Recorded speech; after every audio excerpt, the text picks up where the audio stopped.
tuzungumzie kuhusiana na mchezo wa Young Africans dhidi ya FAR Rabat. Kitu gani hasa kimeongezeka kwenye kikosi cha Yanga, ujio wa huyu kocha mpya, lakini pia performance kwa ujumla ilikuwa ya aina gani na nini hasa kimewafanya Young Africans wakapata ushindi wakiwa katika ardhi ya nyumbani, kitu ambacho watu wengi walikuwa wakitarajia? Kwanza hongera kwa klabu ya Yanga kwa kujiwekea rekodi yao wao wenyewe. Yanga tangu dunia kuumbwa haijawahi katika hatua za makundi klabu bingwa barani Afrika kushinda mchezo wa kwanza. Haijawahi. Tangu dunia kuumbwa wameweka rekodi yao wao wenyewe. Wameweka rekodi yao wao wenyewe. Kwa kwanza hiyo hongera kwa klabu ya Dar es Salaam Yanga Africans. Lakini cha pili umehusiana wapi ambapo kocha mpya nimeona ameongeza nini kwenye klabu ya Yanga. Yanga ni mabingwa mara 4 mfululizo wa michuano yetu ya ndani. Yanga katika miaka hii minne kwenye michuano ya kimataifa, yani ngazi ya taifa CAF, michuano ya CAF ina makundi mara 2, ambapo mwaka jana pia haikuweza kuingia robo na mwaka huu iko makundi. Lakini katika miaka hii ina fainali moja ya kombe la shirikisho. Lakini katika miaka 4 hii ina robo fainali ya klabu bingwa ile na Mamelodi Sundowns. Kwa kwanza Yanga tayari ilishakuwa na uwezo kwa kuonesha wanao ina kitu cha kufanya kwenye michuano ya klabu bingwa. Lakini kulikuwa na kuzorota kutokea michuano ya klabu bingwa mwaka jana. Ilianza vibaya sana. Kama unakumbuka mpaka Gamonde anaondoshwa na kuja Ramovic na mambo mengine yakaendelea. Lakini mwaka huu pia kulikuwa na hizo sintofahamu mpaka Falls ameondolewa na nini. Yote hayo ukikusanya lazima upate kocha ambaye ana uwezo wa kucontrol vyumba vya kubadilishia nguo. Hiki ni kitu ambacho natoa pongezi kwa benchi la ufundi la Dar es Salaam Young Africa, kuanzia meneja wao Harrison Water, lakini kocha wao mkuu na benchi zima la ufundi, management na kila kitu. Wapi wamewini? Unaweza ukawa na nyota mahiri, hodari, wenye kila kitu, wenye uwezo kukupa kila kitu tena kwa muendelezo. Lakini ukapata kocha bora wa kisasa na anayeendana na hao nyota, lakini akashindwa kucontrol vyumbani. Yes. Ukishakosea kucontrol vyumbani, umekosea kila kitu. Uwezo wa kuzungumza na mtu sio kila mtu anao. Salome, nilitoa mfano, inawezekana wewe hapo una stats zote za Pacome Zouzoua. Una stats zote labda pengine za Max Nzengeli. Lakini mimi nikaja siku moja tu Pacome alivaa miwani. Nikaja nikamuelezea kwamba Pacome ni mtu wa aina gani akivaa miwani. Na watu wakafuatilia zaidi klipu yangu na maelezo yangu kuliko ya kwako. Kwa wewe una fact, lakini jinsi ya kuzitumia kuteka audience ikuelewe kuhusiana na Pacome ukafeli. Lakini mimi ambaye kwa kuongea tu ujinga lifestyle, yani mtindo wa kimaisha wa Pacome kuchora tattoo na kuvaa miwani, nikachukua hiyo clip yangu ikatembea kuliko ya kwako. Tena mashabiki hao wa Yanga wakaipenda zaidi kuliko ya kwako. Sio kama nimeeleweka. Na kwenye eneo hilo ndio maana wanaona watu wengi huwa wanajiuliza kuna tofauti kubwa sana kati yangu mimi na baadhi ya wachambuzi, si kwa maana mbaya. Vitu tunavyovizungumza ndio hivyo hivyo. Yanga kashinda 1-0, sijui Azam kapigwa 2, Singida kapigwa 2, Simba kapigwa 1. Maneno ni hayo hayo. Watu wote tunayazungumza maneno hayo hayo kwamba Yanga kashinda, Singida kafungwa, Azam kafungwa, Simba kafungwa. Pacome ka perform, Dube sijui ka step up na nini. Maneno ni hayo hayo. Kocha kafanyeje sijui, maneno ni hayo hayo. Lakini je, why Justin Kesi anateka audience katika kujieleza? Amefaulu wapi? Mimi Salome nimesomea mafunzo ya saikolojia. Yani achana na taaluma yangu ya habari, hiyo ikiweke pembeni. Mimi pia ni mwana saikolojia. Naeweza, kazi yangu ni ku read people. Yani mimi Salome nimefundishwa jinsi ya kusoma wewe, fikra zako, mawazo yako, unafikiria nini, unataka. Yani wakati unakuja unaniambia unataka interview, yani mimi tayari nishafanya homework. Kwanza naangalia unapenda nini. chombo chako cha habari, taarifa zako unapenda kuzitaarifu zipi? Alafu Salome maswali yake huwa anapenda aende kwenye ishu gani? Kuna mwingine anataka mifumo ya uwanjani, mwingine anataka labda aina ya jinsi ambavyo wachezaji wanaperform uwanjani, mwingine anataka tu kutafuta story ambazo hazihusiani na uwanjani. Kwa vitu kama hivyo. Kwa mimi kazi yangu ni kufanya homework against opponent au mtu ambaye anakuja kukutana naye kufanya naye interview. Ndio maana mara nyingi huwa na dominate mic. Sio kwa ubaya. Ni kwamba kazi yangu kusoma mtu. Kwa ukija, yani mimi akishaniambia tu bwana Nusuela anakuja, sijui Matole, najua wanataka nini. Kwa hiyo cha kwanza, kwa homework yangu kwanza na kustudy wewe, naangalia audience wako anapenda nini, alafu mimi najua utakachoniuliza nijibu nini ili audience yenu nyinyi we Sports Point, Mtanange, Matole na huyu Like Media nijue wanataka wale nini. Kwa hiko ni cha kwanza ambacho inaonekana benchi la ufundi la Yanga kupitia kocha wao mkuu alifaulu. Hawa ni nyota ambao zaidi ya wachezaji 19 wapo. Waliopungua ni key players, yes. Amepungua Halidi Aucho, Jinja Mahestro. Amepungua Azizi Ki. Amepungua Fiston Kalama Ele miaka 3 nyuma. Lakini ukija ukifuatilia backbone bado haijaguswa sana. Wanawatumia kina nani? Kina Diki. Baka, Baka, Ibra Baka. Wanamtumiaga Mudathiri, Duki Abuya. Dube huyu anayesemwa, lakini tayari Tanzania hii anamfahamu Mudathiri. Kwanza alimuona Azam, wakapishana, wakaja kukutana Yanga. Kwa hapa Pacom na Maxi je, wana miaka 3 Yanga toka 23, 24, 24, 25 na sasa 25 kwenda 26 kwenye eneo la ushambuliaji. Pacom, Maxi, Mudathiri wana zaidi ya miaka 3 sasa. Kwa makocha 5 tofauti. Gamondi, sawa? Ramovic, Hamdi, Falls, and now kocha mpya Mreno, si ndio? Kwa ukiangalia, kwa eneo la ushambuliaji, kiungo cha ushambuliaji cha Yanga kimecheza kwa zaidi ya miaka 3, si ndio? Lakini makocha 5 wamewatumia hao. Mr. Kiku disturb pale. Okay, ngoja nani sasa niongee nao nini? Bana wewe Mudathiri unamjua Dube? Dube kwenye line ya juu, yani acha ile final line, ile line ya pili kutoka kwa kiungo mkabaji, ambayo kama wanashambulia kabla mpira haujafanywa high pressing, mpira wowote ambao utapigwa Dube atakuwa kwenye high line na beki mbili za mwisho. Dube anakuwa threat sana. Waulize Simba 1-1 ambaye alichomoa Chama, ilipigwa counter attack kama hiyo, lakini ilitoka mbali kama unakumbuka. Dube akapiga walete, sawa?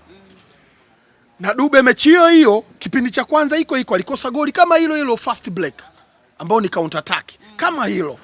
Kwa Dube akiwa kwenye highline, mtu wa mwisho amsumbui, either aende kulia, either aende kushoto au apite kati. Akija kushoto na kukumbusha Simba hao aliwachukua kule akapiga outa, mnaikumbuka hiyo? Akakunja ile Simba aliwafunga kina Manola. Dube huyo. Kwa kumbe Dube akiwa juu hana disturb, lakini wanalitazama goli, akibaki na mabeki wawili na kipa walete. Basi sawa.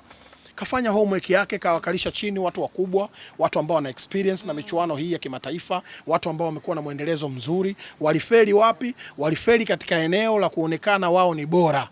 Yaani kitu ambacho Yanga walikuwa na disturb watu ni kwamba hivi kweli ndio ile timu bora?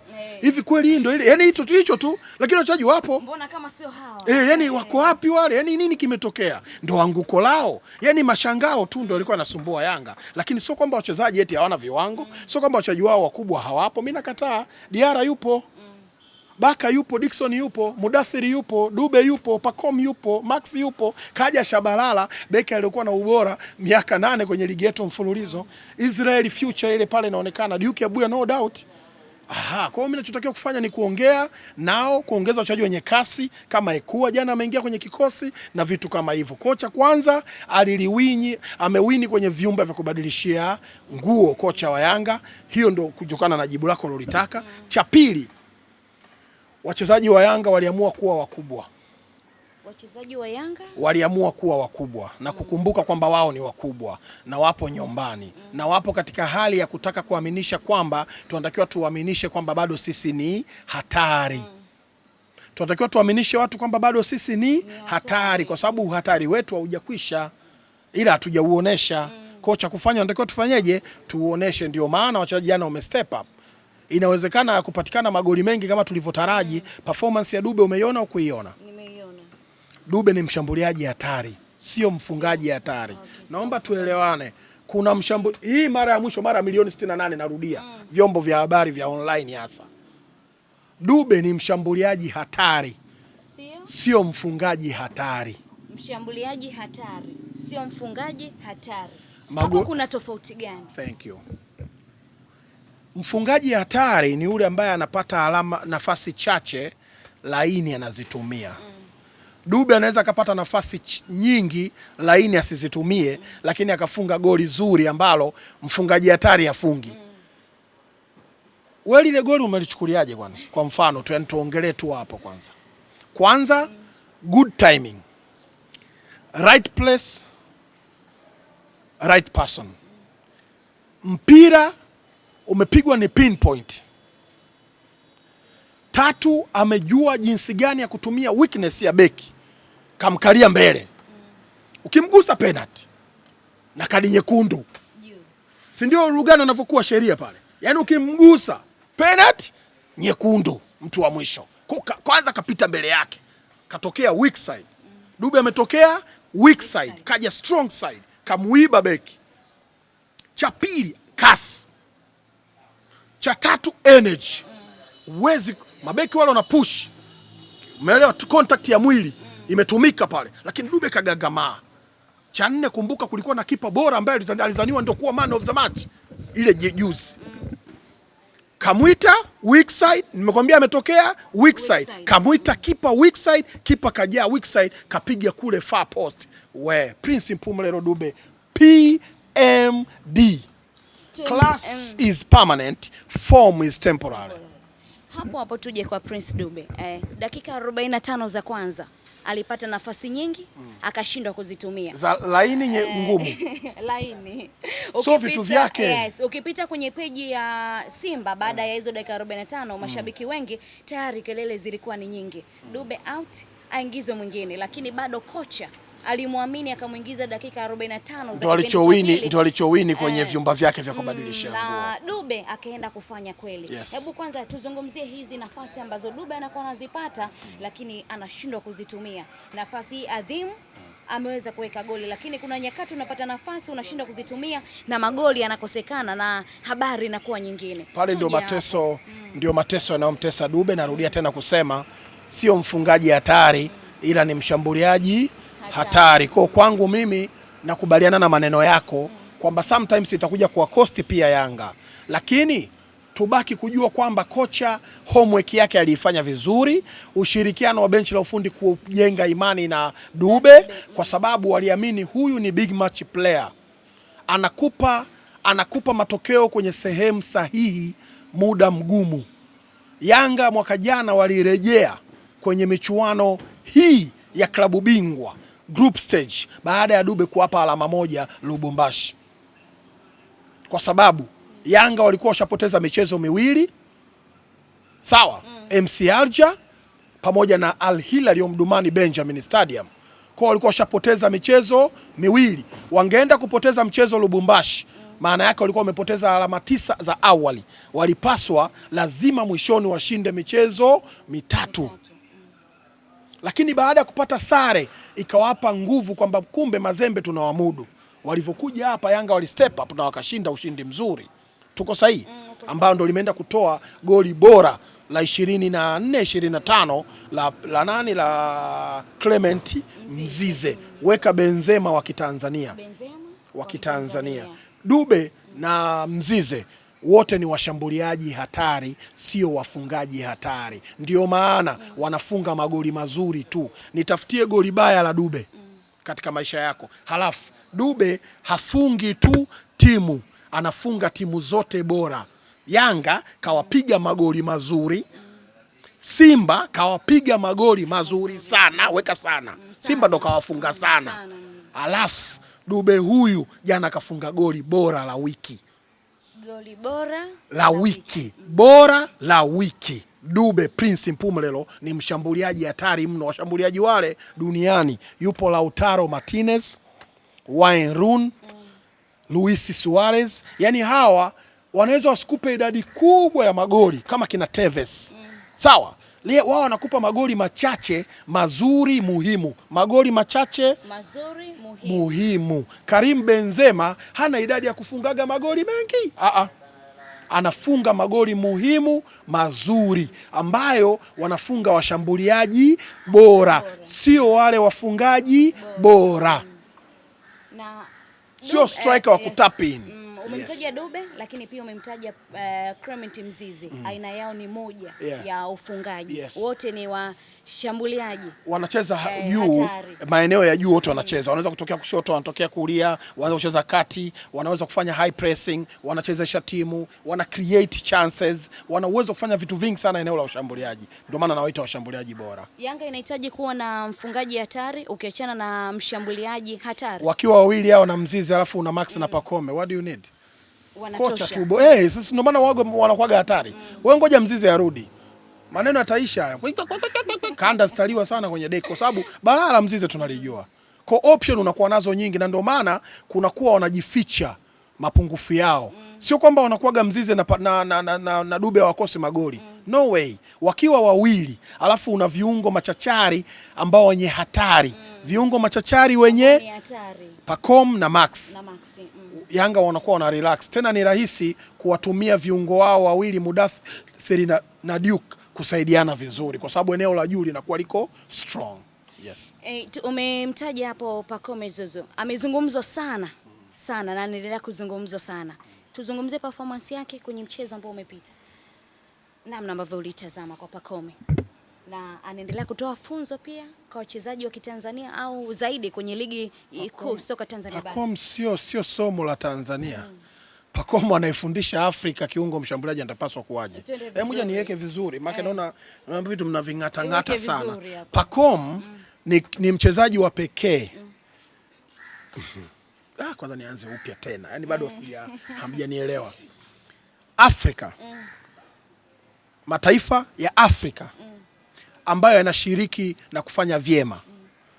Agarab kuwa na mchezaji wa eneo la ushambuliaji anayetokea Afrika wakamwamini. Hao utakuta Kongo kama vile Fiston Kalala Mayele na mataifa mengineyo machache. Sawa? Lakini ukizungumzia mfano Ivory Coast. Ivory Coast ina hadhina ya wachezaji wengi bora wa kimataifa ambao wanafanya vizuri Ulaya. Sawa? Kina Amadi wale. Sawa? Hapa naeleweka. Sasa ukikuta anatoka mtu Tanzania Dar es Salaam Kariakoo, Pacome Zouzoua, alafu anatumika eneo la ushambuliaji ya Ivory Coast na anapewa jezi namba 7. Maana yake huyo mchezaji ni wa kiwango cha hali ya juu sana. Afrika nzima hakuna mchezaji wa Ivory Coast anayecheza hapa ndani ya Afrika, anacheza Ivory Coast kikosi cha kwanza. Ni Pacome Zouzoua. Kwa somo analolitoa Al Ahly kashawafanya anavyotaka. Unataka nikusimulie kidogo? Al Ahly si alifanya comeback hapa akawaburuza kama mbwa hapa. Moja na Yanga group stage last season. Si ndio? Unataka nikuelezee Pacome jinsi alivyoperform dhidi ya Belouizdad zile chuma 4 hapa Benjamin? Unataka nikuelezee Pacome dhidi ya timu ambayo ni namba 5 kwa ubora barani Afrika, Simba? Manake Simba alipo lidude pale juu. Si top 5 wale. Manake ni wakubwa, si ndio? Hawana ham na Pacome. Hawana ham. Simba hawana ham na Pacome.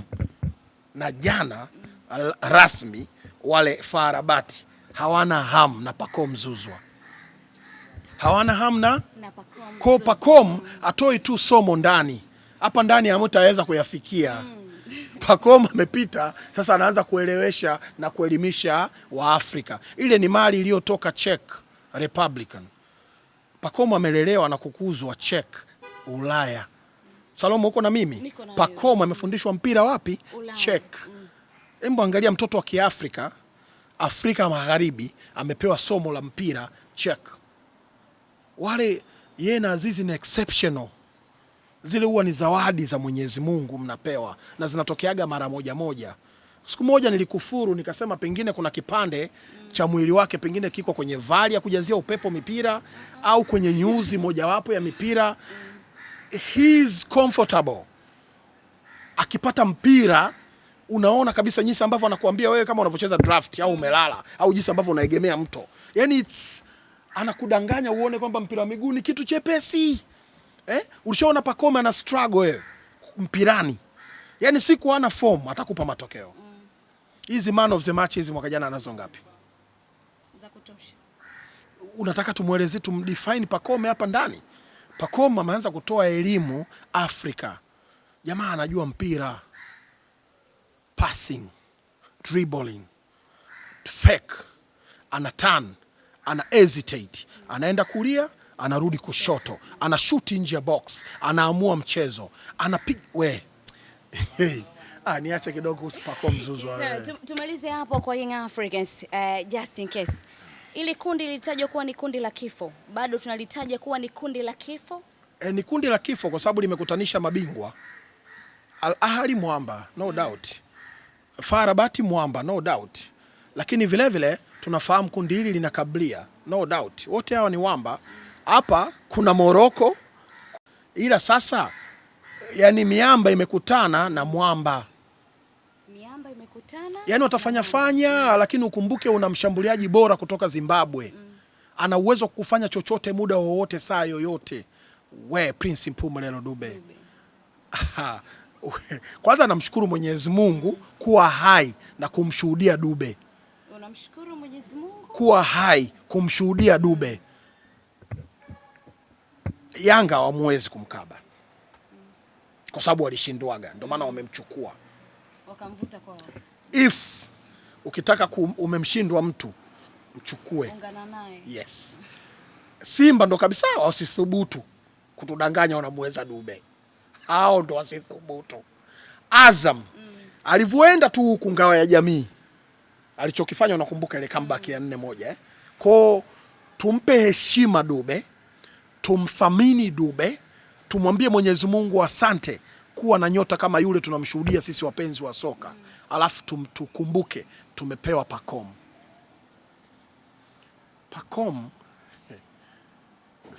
Maneno yataniishia alafu nitapata dhambi.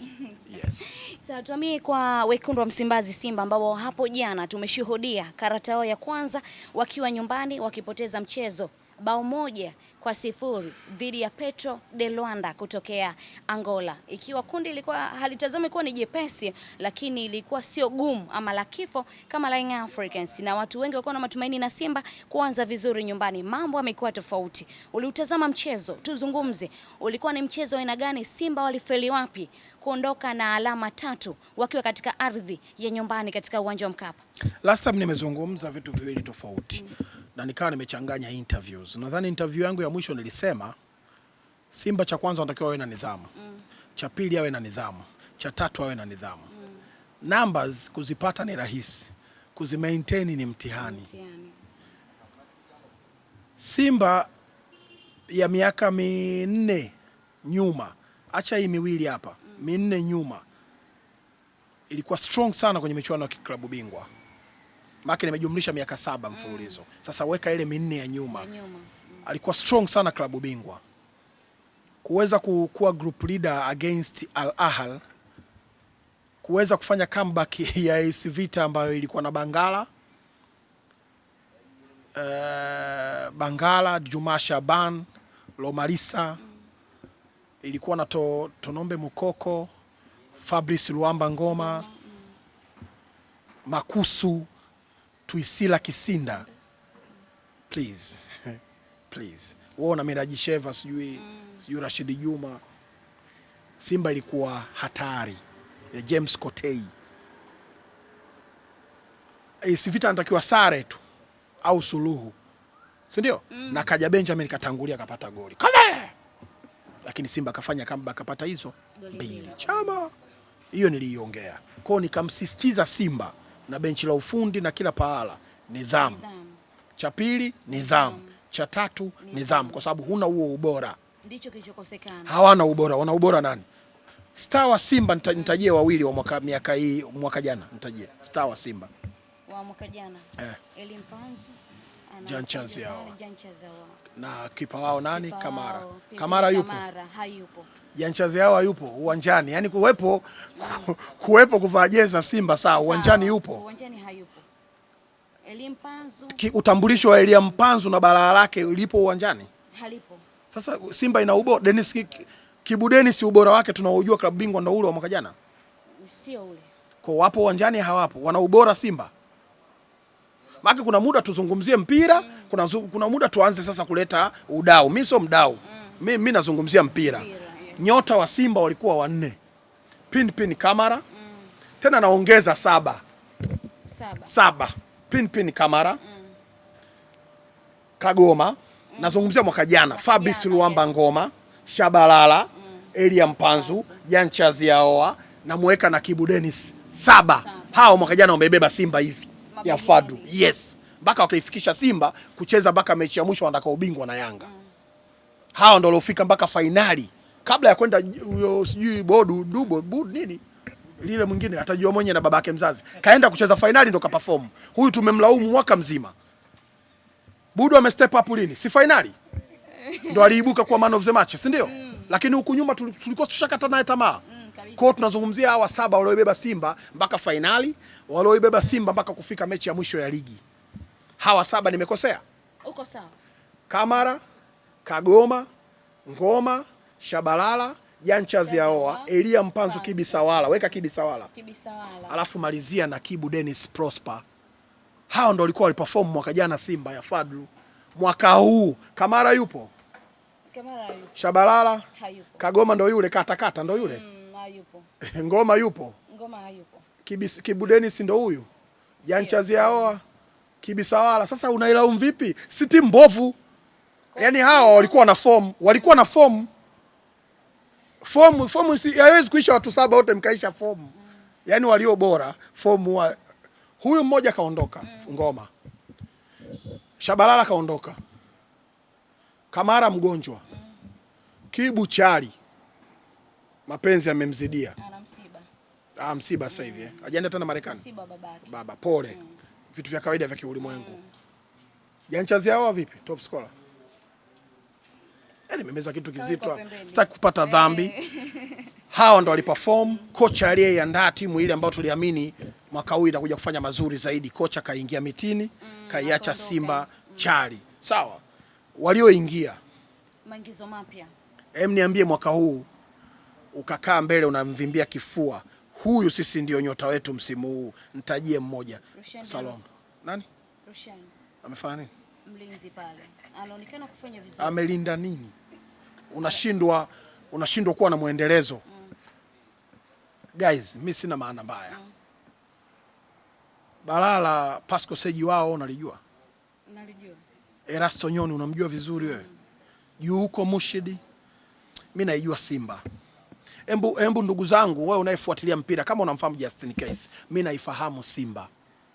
Simba haikosagi muendelezo, mchezaji nyota akosi muendelezo.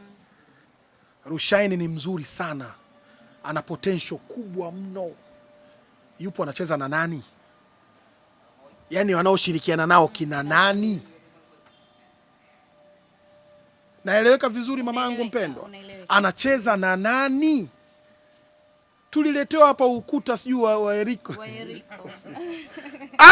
Mungu endelea kuniweka hai niendelee kushuhudia, niende kushuhudia. Wachezaji nyota wana muendelezo. Jamani Baka tangu ametoka Zanzibar, alipoaminiwa mara ya kwanza na Nabi mpaka leo timu ya taifa ndio tegemeo. Ule ndo mchezaji bora. Mchezaji bora ana muendelezo. Dickson Job lini jamani tumeongea vibaya hapa?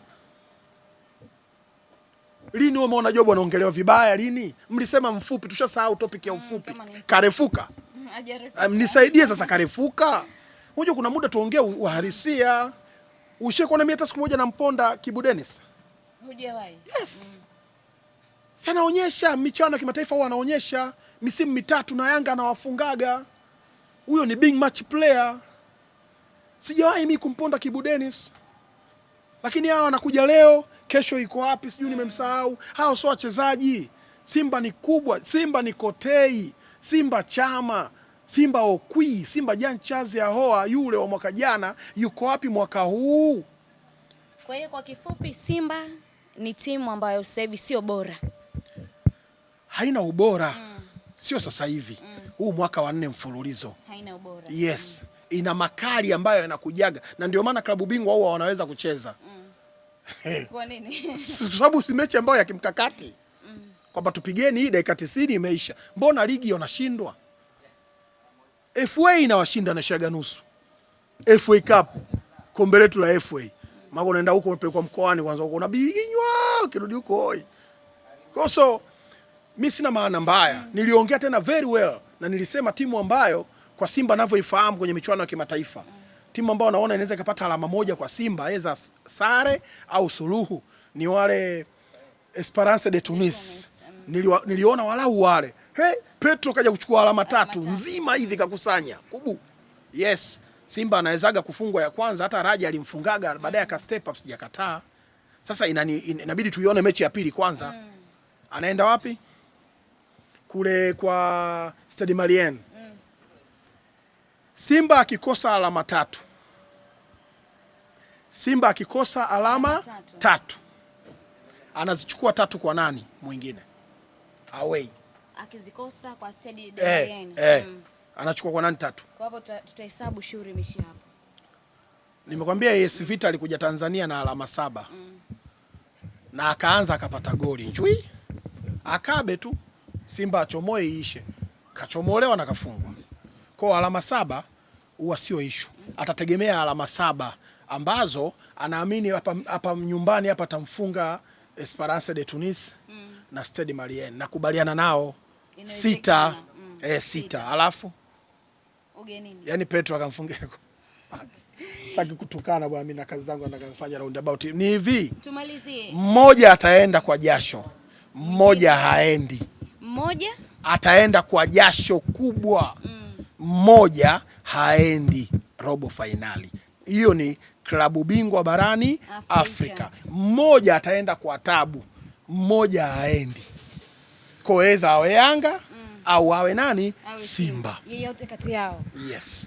Kushinda mechi ya kwanza siwezi kusema kwamba Yanga ndo tayari kaenda. Ila nakubaliana na nyie kwamba wanaweza akaenda wote au bila kwangu mimi. Anaenda mmoja haendi. Tena huyo ambaye haendi ataadabishwa kweli kweli. Na niongeze kitu hapo ili atakutana na dhahama. Anapigwa. Tena anakuwa anapigwa tu. Sare yapati, anakuwa anapigwa tu. Kwenye hizi mechi ambazo zimesalia, hakuna mtu aliyewahi kuwa bora bila muendelezo. Hakuna mtu aliyewahi kuwa bora bila muendelezo. Ndio maana Yanga alivyoanza kusuasua maneno yalianza. Kwa sababu mlitaka muone nini? Muendelezo. Si mnasema bora? Mbona hana muendelezo? Tumalize na hili tumeizungumzia Simba na kuondoka kwa kocha wao na ujio wa manager Pantev. Nini mapungufu ya manager Pantev? Jana ameanza kunyoshewa vidole na mashabiki wengi wa Simba, lakini pia na wadau wa mpira kutokana na mifumo ambayo anaitumia tokea kwenye mechi ya JKT na mchezo wa hapo jana. Leo hii ndio imeanza kuongeleka kocha au? Toka jana. Mnao nyota nimeombeni hawa 7 wako wapi? Nyie vipi bwana ambao makimbilia kocha? Yanga katoka Nabi. Kaja Gamondi kateleza. Kaongeza vitu vyake tena. Yanga alikuja na bahati, Gamondi alikuja ameingia Pacom ya Okwas na Max. Akaja baadaye Duke mwaka jana. Si ndio? Yes, kaingia Duke wakati ndo Gamondi kabla hajafukuzwa. Kaja Ramovic kakuta vyuma vipo. Kwa nini sivitumie? Katumia. Kaja Hamdi kampiga mpaka Simba mechi ya mwisho. Kaja Falls kataka kuchange vitu. Yaani wenye timu yao wa change yani ambangi nini yule wito yule mchezaji yule? Amba nini? Mchezaji yule wa Mbeya Andambwile. Umweke nje Duke Abuya na Mudathiri. Hiyo yuko vitu vingine. Hiyo kocha, wewe Falls ulikuwa na riski tu. Wewe Mudathiri gani limewa? Wewe mtu hataki mambo mengi, anatafuta jambo lake moja hilo. Katoa assist jana kapiga mpaka kwenye majukwaa kule kwa rais wake. Kwa watu Watu wataki vitu vingi. Watu wa vitu vyao hivi. Masiara. Wewe teleza. Mimi namwambia huyu kocha sawa anataka kubadilisha mfumo, kubadilisha wachezaji. Mara kaanza Mbwembo Shabalala anzie nje, mara sijui eti mara siku acheze Bakari Nondo, mara siku sijui Beka, mara sijui yule Frank Yasinki. Mbona kocha anahangaika huyu? Wewe kocha unahangaika nini? Wewe watu wamecheza Diki na mwenzie hapo Baka wanacheza. Mwenyewe Bakari Nondo captain nikakubali kukaa nje. Wewe unahangaika ya nini? Panga vyuma. Anaita Mbwembwe, mara siyo kaanza na huyu, mara siyo kamjaribu nani? Nini Edmundi sijui nini? Maxi. Maxi. Wewe timu ina miaka 4.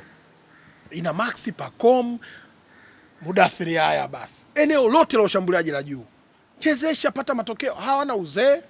Timu imewaboreshea mikataba wote hao watatu. Mwaka jana wote mboreshewa mikataba wote watatu. Max kaboreshewa, Pacom kaboreshewa, Mudathiri kaboreshewa. Yaani wanaona kocha chizi, kamwacha Aucho, kawaacha wale. Kwa hiyo heri ni kwamba timu lazima kocha awe na vitu. Simba walifanya homework yao, waliona kocha anawafaa. Vitu vimekataa aendani na nyota alionao, hivyo vitu vipo.